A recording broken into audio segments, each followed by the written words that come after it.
everybody. Welcome to a new segment of Badges. It's 1998, the new year, and today we have two young cutie pies, and Joe can introduce them. Thank you, Dave. These are my grandkids. This is Jessica. We're over here trying to hide behind her brother, Dean. Hi, Jessica. Can you say hi, everybody? Hi, Dean. Can you say hi? Hi. Can you wish everybody a Happy New Year? Happy New Year. I guess they're not ready to talk yet. But this is their first television appearance, and they're getting kind of nervous. I think they're doing pretty good. I think they're doing all right. What, you want to come with Pop up here again? Okay. Well, Dave, it's the last time I saw you was during the holiday season. Right, you were trying to grow a mustache, that's right. Yes, I was trying to grow a mustache, and as you can see by the camera, it didn't work out too well. How come? Well, you see, it's like everything else. Everything's receding, and so wasn't the mustache. Oh, so I thought it was coming in pretty good. It didn't make it. Obviously, your wife must have said to get rid of it. Actually, the truth, that was the truth. Really? That was the truth. She said, take it off. Take it off. Oh, there's the door. So we took it off. But did you have a good holiday? You and your family have a good holiday? Excellent, excellent. But I hope everybody in Ashland had a wonderful holiday, too. As you can see, I'm slowly losing my, my two buddies here because they see their grandmother and they want to go back with their Grammy. So give you a kiss goodbye. Can you wave bye-bye to everybody? Can you wave bye-bye? Bye-bye. Thanks for coming on the show. Say bye, Dave. See you later. Can you throw a kiss to everybody goodbye? That's it. Oh, thank you. It was the reverse blow kiss, but he did it. That was good. Okay. Bye, Dean. You walk back to Grampy. He made it. Yeah. He made it. Well, thank you. That was a nice little introduction to my grandkids. I know I'm awful young to have grandkids. Bye, guys. Take care. See you later. I'll see you in a little while. So, what are we going to talk about today? Well, I'd like to talk about who you are and who I am and what kind of casual. As you can see, this is called Badges, but I'm not in uniform, and neither are you. That's not your fire uniform. And I just thought it would be nice to let people see what we really look like behind the uniform. Absolutely. It's good to let the people see who we really are on the inside and outside. Absolutely. So that's what we're going to do today. And we're going to do that behind the scenes, too, because later on in the show, we're going to just turn those cameras around and show Paul and Barbara and our camera people. We're going to show everybody and introduce everybody, because it's really nice to let them get some kudos, too, because they're the ones that are working hard behind the scenes. We're having fun. Right. And while we're having fun, the people behind the scenes are the ones that are working hard to make this show what it is. Yeah, actually, right now I'm looking out, and there's 3 cameras out there.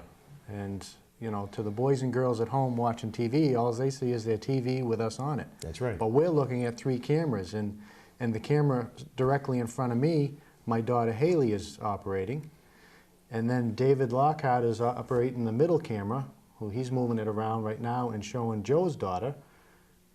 And you can introduce your daughter. And that's my daughter, Stacy. And so it's like a family affair. And that's what Ashland's all about. That's right. It's a family town. We have a family show. And then, you know, boys and girls at home might be saying, wow, how come they always get to get their kids running the camera?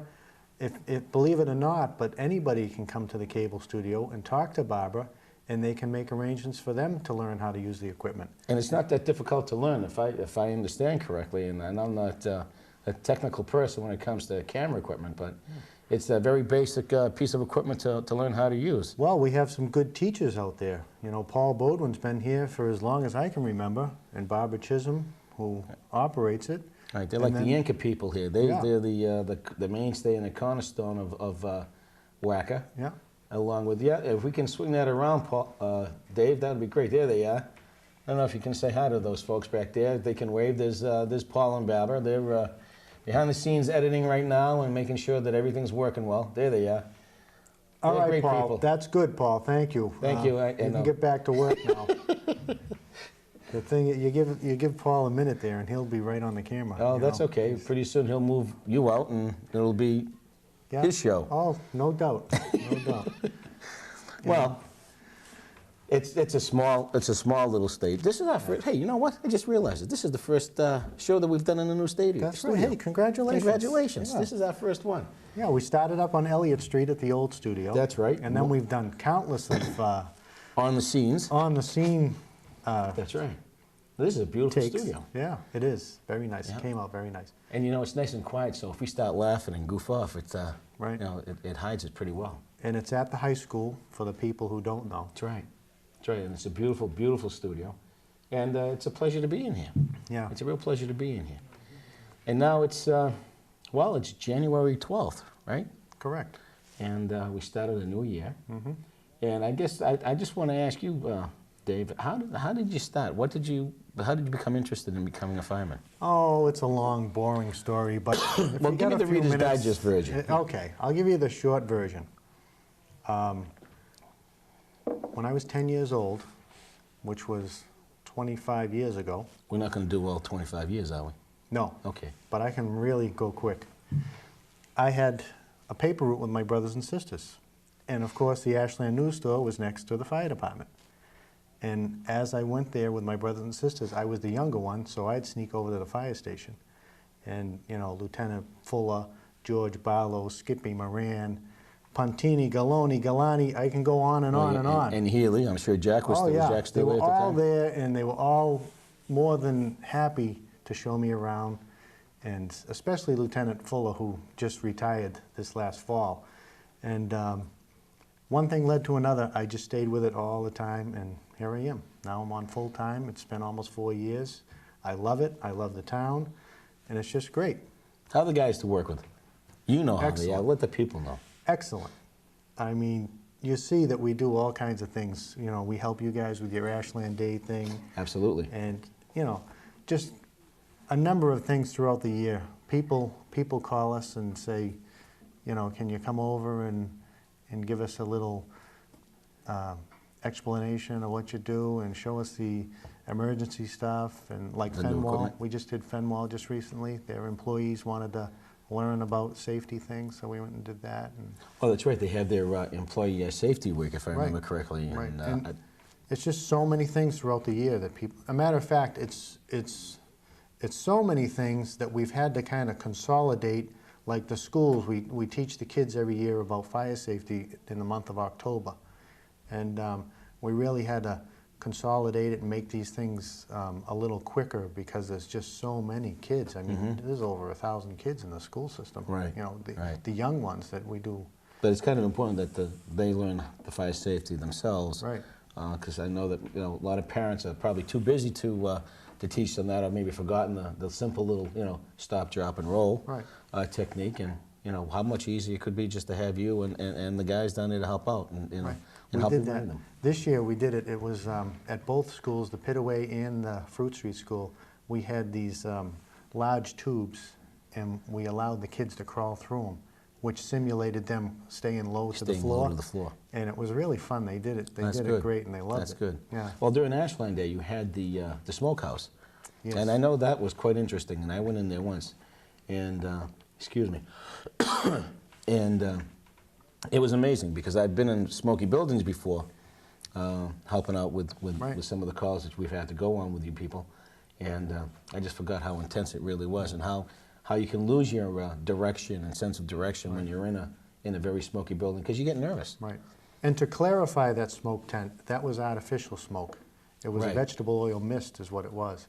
And, you know, the kids thought it was great running around and stuff, but what they don't realize is the whole thing about the smoke tent is you want to stay as low to the ground as you can and not breathe that smoke. Right. Because in a real fire, the smoke will choke you to death. That's right. You just can't breathe it. So, you know, yes, it's fun to go through the smoke tent, but at the same time, we're trying to teach you to stay low, stay on a wall, and find the door and get Right, out. and get out. It's not a toy, but we're just trying to show the kids. It's a good you know, tool. It's a what good. It's a about. good Yeah, learning tool. That's exactly what it is. It's a Good learning tool. I've always couldn't understand why you people would go into a burning building when you would tell people to get out. You know, I mean, I guess that takes a little extra courage on your part as a firefighter, and all the firemen from not only in Ashland but all the firefighters in the country to risk their lives going into a building that's on fire, because it's just the risk that you take in doing that is something that I know that I wouldn't want to take. Well, we hear that a lot, and like you said, a lot of people say when everybody's running away from a fire, you guys are running into it. But at the same time, what you have to realize is the equipment that we have today in the 90s is so safe. It's not fail-safe, but it makes me comfortable enough to go in there, do my job, rescue the person or put the fire out and get out. And it gives us enough time between the tank and all the gear that we have, the specialized gear. And even now we have that new course we took. 6 of us went down the Cape for 2 days and took a course called RIC Team. It's Rapid Intervention Crew. And it taught us we were the crew that didn't just go in and put the fire out, but we went in when there was a problem. So the crew that's already in there fighting the fire or making the rescue, if they came into trouble, this team's standing out front in the truck in front of the building, and they're ready to go in. And as soon You're as like the fail-safe team. If something Right. should go wrong with those men in there, you're in there not Right. just taking care of that situation, but rescuing those guys Right. that may be in trouble. And on that point, people are saying, gee, why is the fire's burning and there's 4 guys standing out front of the building with all the gear on and they're not going in? Well, that's because they're a specialized crew who, as soon as the incident commander says, RIC Team, go, we have trapped firefighters or trapped victims or something went wrong. This elite team of 4 is ready to go in there, do the job, and get out, and everybody's safe. Now, the fallout gear that you firefighters wear, and I should say firefighters because that's the proper terminology now, how much does it weigh? Oh, it could weigh Roughly. anywhere from probably 20 to 45 pounds, you know. So you're carrying that in addition to doing the things that need to be done, and Right. so that can be kind of difficult as well. But at the same time, you got to remember, when we go into a fire, we're crawling on hands and knees. That's the other thing. The movies make it look, you know, so great. The guys walk in there, the coats are open, they're not even wearing a tank. Right. There's fire everywhere. It's not like that in the real world. The real fire, it's more smoky than it is fire. And we are down, literally slithering like snakes. And, you know, the gear that's heavy, we're really, you know, using it on our stomachs On rather yourself. than walking around. Well, it's like the police shows that you see on TV. I mean, there's not one police show that doesn't have a shooting. Right. Speaking of police shows, let's talk about you now. You talked enough about me. No, we haven't got done with you yet. Oh, all right. Haven't got done with you yet. We haven't. I mean, I'm a little camera shy if you haven't noticed. You know, Have so you I don't- noticed yet? Just I a think the little. people know. Just a little. I think the people know. But I think we can jump over to you now. No, well, if you want to. Yeah, why don't we Don't do mind me. I that? need to get a sip. I'm losing my voice. So Yeah. pardon me. While you're sipping, I'll let them know that Joe does have a cold. And he was nice enough to come and still do the show today. So I really appreciate you coming. I love doing the because, show. It's awful lonely sitting here when I'm supposed to. Yeah, but you can do just as well without me. Well, I won't go that far. But go ahead, let's talk about Officer Mignani. Where did he Right. get his start? Where did he get his start? Well, All those that's- young teenagers are wondering, saying, yeah, Where did he get his start? So we know not to start the same thing he did. Where did I get my start? Well, I got my start when I was going to school to be a teacher at Framingham State College. And back in 1975, there was a glut of teachers. And I'll never forget Dr. Harrington, who was my counselor, came into the room where we were doing some paperwork, and he said, I'm going to talk to you guys for a minute. And there was like 4 or 5 of us. And we all wanted to be history teachers, and we had good grades and everything. He said, you know, fellas, he says, I would be amiss not to tell you that, he says, think about another job. And why? This is something that we all wanted to do. And he says, well, you have a 5-year glut of teachers that are out there that can't find jobs now. What year was that That approximately? was about 75. And I had 2 years to go, so we were sophomores at college. And he said, think about what you want to do. He says, I'm not going to tell you that's not what you should finish, but if you really want to get a job right away, unless you know somebody or there's an immediate opening and you can you know, pull some strings, you may be without a job for quite a number of years. So, you know, much to my chagrin, I decided that, you know, let's look at something else. So I changed my major in my sophomore year and took sociology and psych courses, and then got involved my senior year with Isabel Harrison.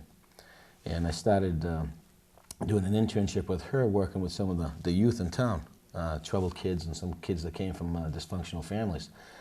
And it was good, because that was my first involvement with Isabel going back in 1976, and then in 77 when I did my internship for Framingham State. It was interesting, because I had a little boy that I took care of. Well, it was like befriended him, and he was a great little kid. And didn't have a dad, and his mom was having some difficulty, and he looked like a big brother. And so I would take him different places, and I just really realized how that little time that I spent with him meant so much to him that made a difference. And another girl who was taking the same class befriended a young girl, and the same thing. We both realized, wow, this was incredible. Just that short time that we had with those two kids every week made their life a little bit better. So I said, well, this is interesting. And then I was introduced to Harry Marchetti. Of course, I knew Harry personally, but never really, knew what his job was other than being the juvenile officer and knowing Harry as no family friend. And talking to Mr. Lupino, who used to be my old neighbor, and talk to them, and I said, this wouldn't be a bad job. If I could do what they do and work with the kids, that wouldn't be a bad job. So I started to get on the auxiliary, and back in 1977, after I got out of college, and well, here I am today. So that's basically it. That's some of the things, and I've had a lot of good times with it. Had a lot of great times. Work at times is very good. There are times when you have to do your job that, when you come from a small town, you have to deal with people that you know. It makes it difficult, but you still have to do the job, and they understand that. Did you ever think you'd be doing a television show? Oh God, no. No? I thought of being a millionaire, but never being. I never thought I'd be doing a television show either. No. But I mean, this is nice, and I enjoy working with the town. The kids in town, I have to say, they're good. We've had our dealings, and I think I've dealt with them fairly. At least they know one thing when they deal with me. There's no black or white. It's right there. This is the way it goes. I'm not going to try to snow any of the kids, and I think they realize that.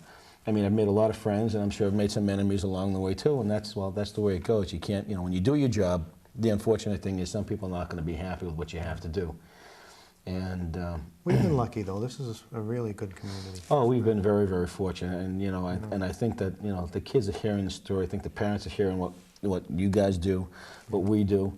I can see that the different types of situations that we've had to respond to have diminished as it comes to the number of accidents that we've had with drunk driving.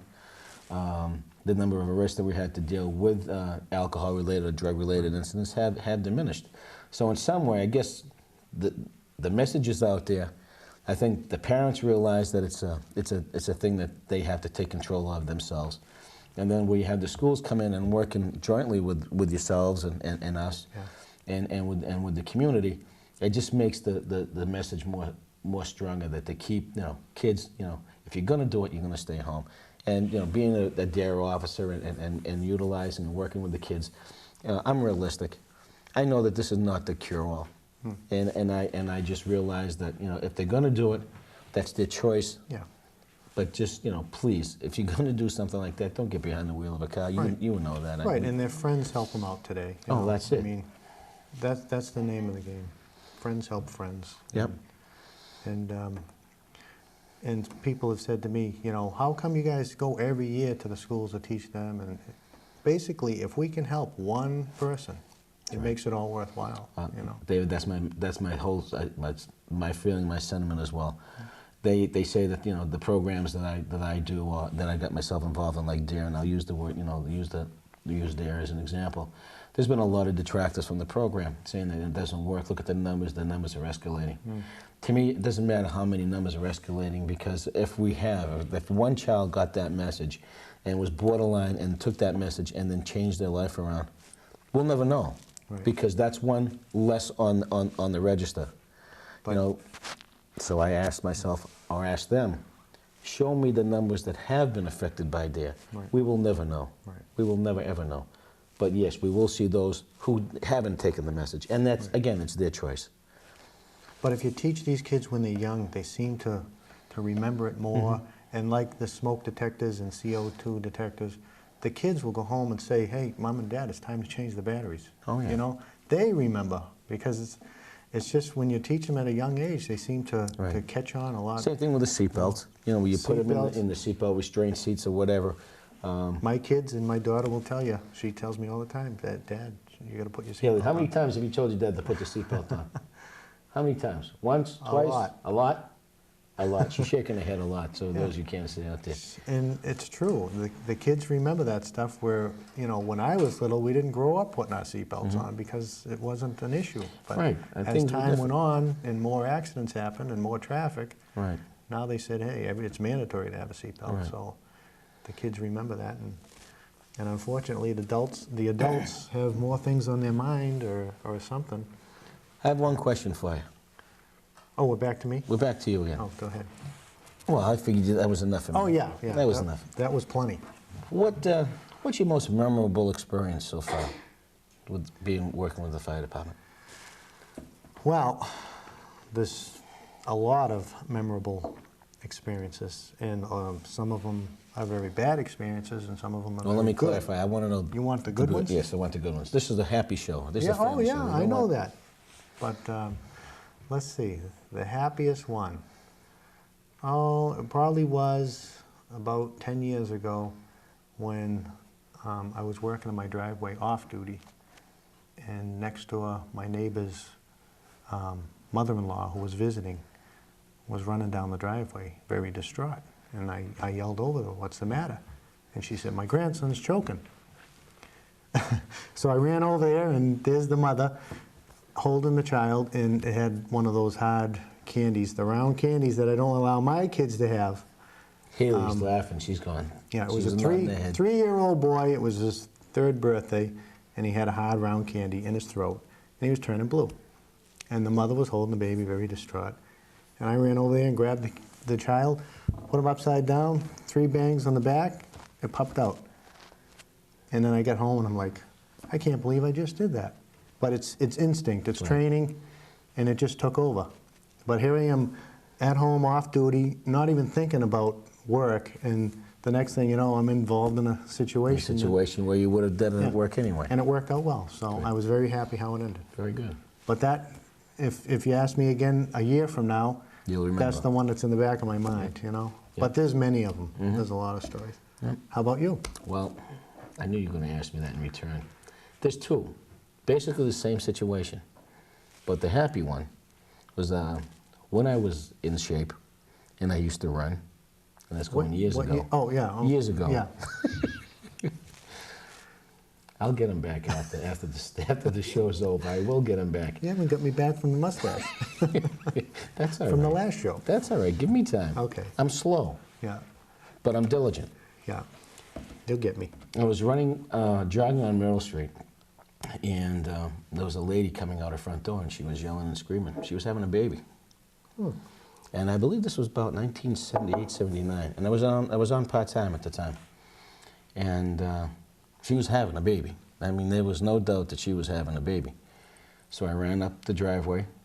I believe she had already called 911, because I don't remember going to the phone, because I was just so wrapped up in remembering what I had to do. And I just was freshly out of the EMT program. I was an EMT. So I remembered all the basic things I had to do. I was prepping everything, getting everything ready. And sure enough, that baby was coming. And They don't wait. No, they don't wait. When they're ready, they No, want to... No. I don't care. You can tell them to cross your legs or whatever, but that doesn't work. No. And sure enough, that baby was coming out, and as that baby was coming out, the 2, I believe it was Bobby Cleveland and Lieutenant Fuller. I believe that's who the 2 that arrived. I remember Bobby was there. And sure enough, I mean, I already had the baby's head in my hand, but that was one of the most memorable experiences and pleasurable experiences that I had. Oh, that's great. And again, I have to concur with you that there's been a lot of good ones, a lot of sad things. Having to tell people about people who have passed away, so on and so forth, and those are difficult. Those are very difficult to do. But the 2 that I'll always remember will be that one and saving the baby down off of Meadowbrook Drive. Same thing. She had a ball phlegm in her mouth, and she was choking, and the baby was blue, and the father just came running out. The baby was as blue as your shirt, and just started doing the same thing, the tapping of the back, the 3 pats on the back, and that didn't work. And then trying to breathe, I mean, breathing, I had inhaled, and whatever it did, it opened up the airway, and the baby started breathing, and the baby started turning pink. And at the time, it was Firefighter Key who was the first one at the scene. And they handed the baby over, and he said, whatever you did, he says, you cleared it out, but it was incredible. So we've... Is that wrapping it up? We got to wrap it up here. Are they telling us to wrap it up? Paul, are you telling us to wrap it up? It's been 5 minutes. We have 5 minutes left. My goodness. We could go on forever. I know it. I don't think Paul expected us to do this. No. Paul, let me ask you something. Is it working out all right? Okay, good. That's what I wanted to know. Thumbs up. Now, Don't turn the cameras on to him, though. no, don't ever what he think of wants. turning the cameras around to them one more time while they're That's it. diligently at work. No, they stay in. We did the behind-the-scenes thing. We did it got 'em already. on. That's it. Yeah. We're down for 98. Remember that. This is a long year, so you had your chance. Well, I think what I would like to do is, before we go, we probably got 4 minutes left, is just to remind people about the safety issue. It's winter. Oh, and, yes. And we have a lot of water in Ashland. Yes. And a lot of ponds, a lot of streams, and though we've had some cold days, we've also had some warm days, but we've had a lot of water, a lot of rain. And I'm sure that the stream and the flow of the water in these ponds and streams is a lot faster than normal. And that definitely affects the thickness of the ice. Correct. And as a token of interest for everybody, we strongly advise you stay off the ice, no matter how cold it is. And if you do decide to go on ice, don't go alone. And I tell that to the kids that I have in my classes. If you're going to go on the ice, have a parent with you, another friend with you, but don't go alone. Because if you fall in, the chances are you're going to go into shock because the water's cold, and you may not have the ability to get out of there fast enough to get out, and to have somebody call for help. So if you want to add to that there, buddy. Well, I agree, because when people ask me, I always tell them, stay off the ice. Because back many, many years ago, someone reminded me today that the fire department used to go out and cut a hole in the ice and then tell the town if it was safe enough. Well, because of liability, nobody will do that Right. today.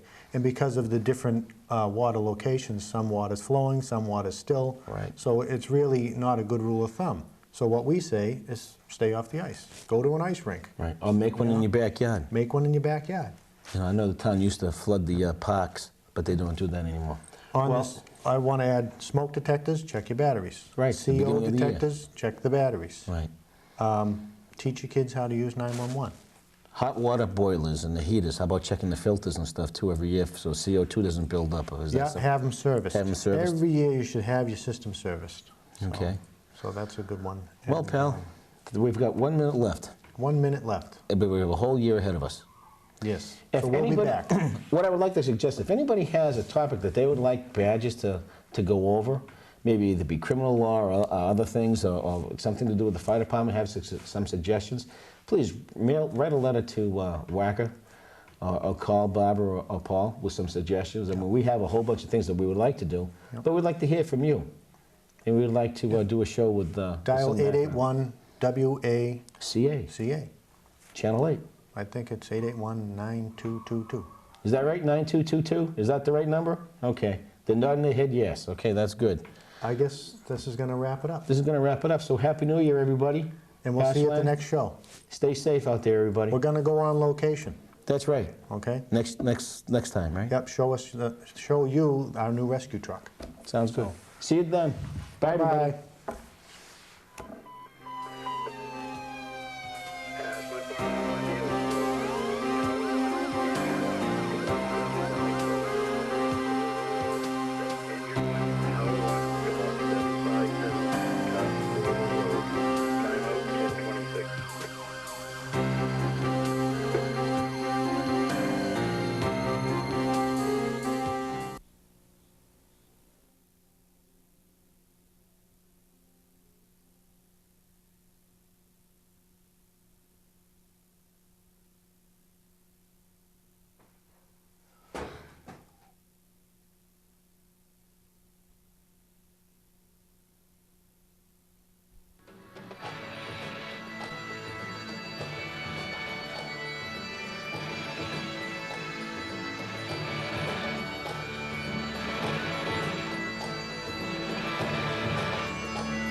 Congratulations, WACA-TV, on your new studio from the Ashland Police.